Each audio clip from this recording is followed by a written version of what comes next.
Lagi dan lagi, pasukan Ukraina kehilangan howitzer M777 lainnya. Rekamannya ramai beredar di media sosial Telegram pada Selasa 25 April 2023. Imbas dari serangan yang dilayangkan pasukan Putin, anggota militer Volodymyr Zelensky makin kekurangan peralatan militer untuk bertempur.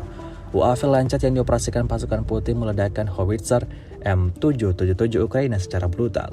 Hasilnya seperti yang terlihat dalam rekaman, salah satu peralatan militer kebanggaan militer Rusia hancur lebur hingga tak ada yang tersisa di sana.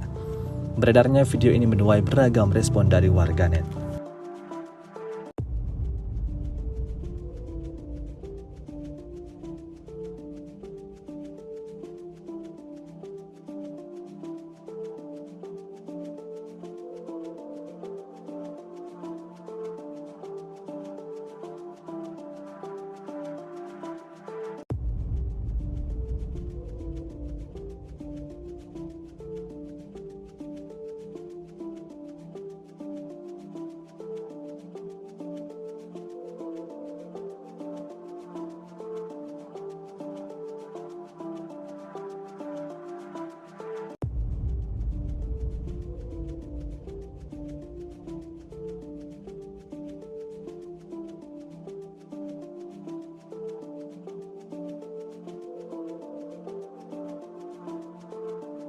Terima kasih sudah nonton.